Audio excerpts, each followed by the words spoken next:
So in this video, I want to think about how we know whether a piece of writing is good. Maybe your students are going to write their email or their story or their letter, and you have to decide which ones are the best. So take a minute, stop the video and make some notes. What would you look at to decide which is the best piece of writing?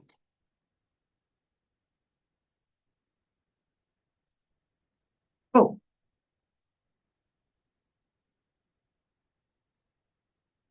so maybe you thought of some things like this. There are no mistakes. There's a lot of great vocabulary. It's interesting. They use long sentences. They use high level grammar, or they wrote a lot. Those might be some of the things which you thought about. And my main message today is it depends a little bit on the task.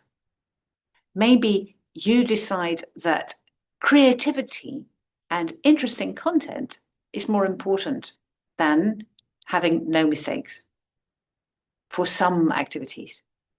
Maybe once in a while, sometimes you do want to try and make students write with few mistakes. Let's look at two tasks and compare what would be important. So what would be the most important if the teacher says, write 5 sentences about your weekend? Okay, so you've got your junior high students are sitting there writing 5 sentences about their weekend in the class. So please pause again and decide, what do you think would be important? Interesting? Finish quickly. Remember to write 5 sentences. Use the past tense correctly. Use some interesting words. Use adjectives to describe your feeling and the things that you saw. Make a funny story. Maybe something else which I didn't think of. Now, the correct answer is, it depends on you a little bit. Probably 5 sentences. If you said 5 sentences, then 5 sentences is task fulfillment. Task fulfillment means they did the thing, the task, which you asked them to do.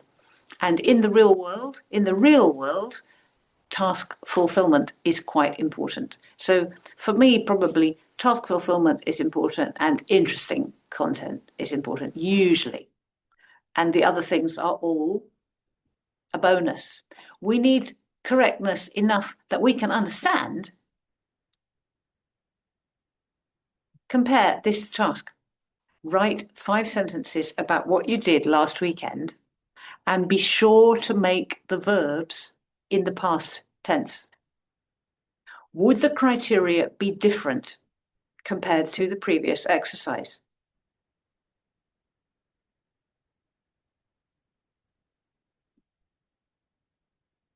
Which one is a better exercise?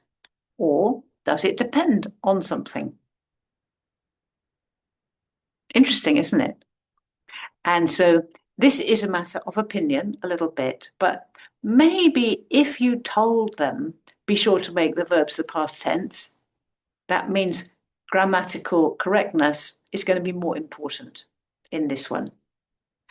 And which is a better exercise? I really think it depends on the stage of the lesson.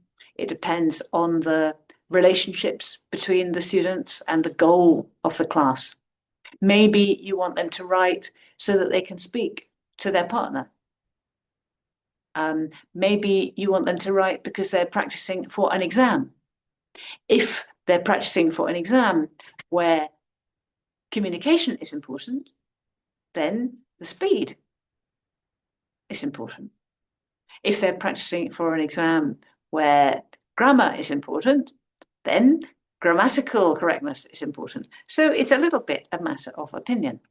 Let's now escape from my PowerPoint and let's look at the Cambridge exams booklet. Oh, now, probably your students are more interested in ACAN and TOEIC, but Cambridge is quite useful in the sense that it has writing tasks and speaking tasks, which are quite fun to do. And I'm just using it because I know it well and I have the materials right here.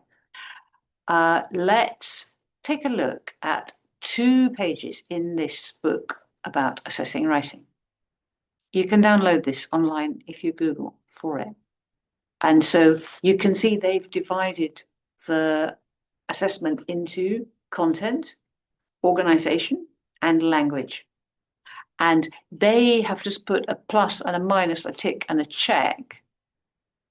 Now, there's some very good advice just below this. Some learners are stronger in one area and weaker in one area.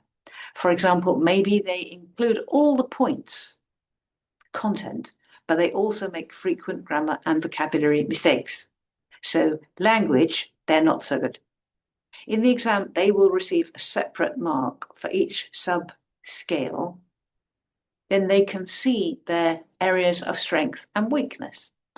So you don't have to worry so much about the exam, but it's a good idea to tell students, oh, look, content, you're fine. Grammar, try a bit more. Or sometimes you get students who are very good at grammar and their content is not very interesting. Now, if students are using ChatGPT, you may find this kind a lot more than before. Let's now go and look at one more useful advice. It's on page 10, if you want to look at the handout. And it's in this blue section. Assessment is not just correcting mistakes. So you don't need to correct all the mistakes. Maybe sometimes you don't need to correct any mistakes at all. Maybe put a circle, but not too many circles. Circle around something which they could correct themselves. But don't break your students' hearts. Don't cover their page with red. Just choose a few things that they could pick up, maybe 3 things that they could have a look and then come back to you again and they can show you, oh yeah, I should have put ED, for example, or in the past tense. It is important to respond to what the learners write, not just how accurately they write it. Your students like to feel that you are interested and that you learn something about them. They want to communicate to you, teaching students to write more accurately. I'm going to go to the next little paragraph. Formative assessment is about learning from feedback. It's not necessary to identify every mistake in every piece of writing. If you did, it would take a lot of time and they might feel they can never do anything right. Just like we don't teach all grammar in every lesson, we don't need to comment on every aspect of writing when we give feedback. But I think it's very nice to talk to the students at the time that you give the paper back. So managing when to get enough time as written here. And if you have a student who has dyslexia, which means they can't read, obviously you need to do something different and give your feedback by speaking. Let's look at an example of a real task. Your English friend is coming with you and your family to the local museum next Saturday. Write an email to your friend, Chris.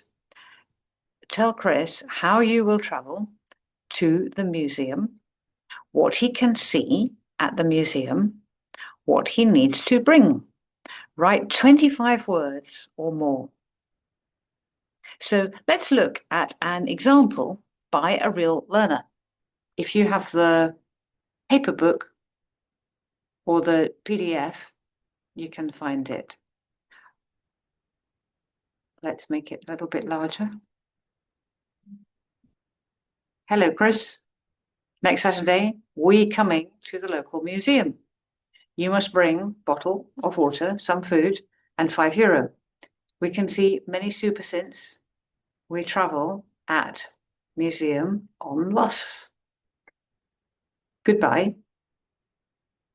So pause the video and go back and look at the scale, which was up here and says,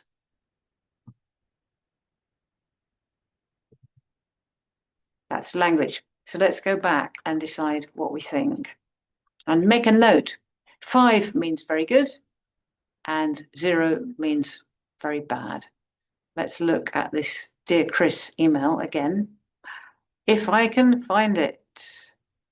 Hi, Chris. Next Saturday, we coming. Ooh, should be we are coming. But hello, Chris. That's good. We're coming to the local museum. You must bring. It's got the things for Chris to bring. We can see many super synths. Not sure what super synths means. Science, maybe, or things. We travel to the museum on the bus. Goodbye. Looking forward to seeing you. So it's not bad, is it? Let's just check again what we had to put in it.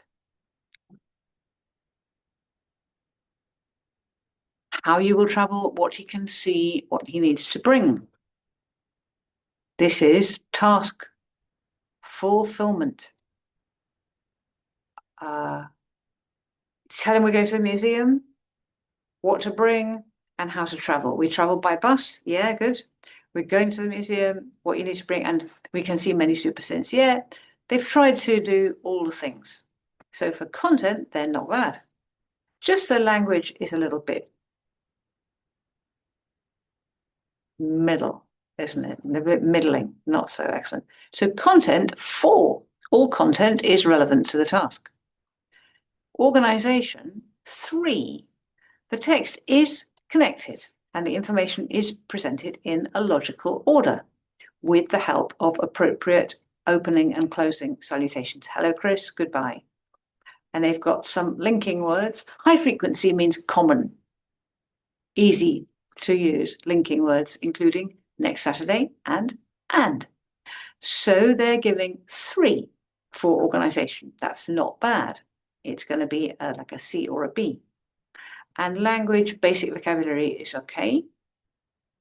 Some of the vocabulary was repeated from the input. So they looked at what was written in the task and they copied it. That's okay, because they changed it around to fit the email. Some simple grammatical forms, such as modal verbs and the present tense, are used with some degree of control. We coming. Should be we are coming, but they're starting to get there. Must bring. You must bring. Are your must bring instead of you must bring. Well, yeah, they're on the way, aren't they? We can see many super things. So they're saying that's good. This person is trying to use some grammar at the level about A2 to B1. Errors connected with spelling and prepositions sometimes impede. Impede means impede the meaning. We can't go on. We can't progress to understand. Bootle of water. Well, we can understand. Many super synths. Yeah, I really don't understand for sure what they mean by synths. At museum, I think at museum, they might mean art museum, but probably they mean to museum. So those errors which make it difficult to understand are more serious than the other ones. So their total score is going to be, out of 15, it's going to be 10. Is that right? Yeah. So I think that's very helpful to understand how they're grading. And for your students, it's very nice for them to know, look, your content was really good. The thing you need to work on is language. That's all for now. Happy studying, happy teaching.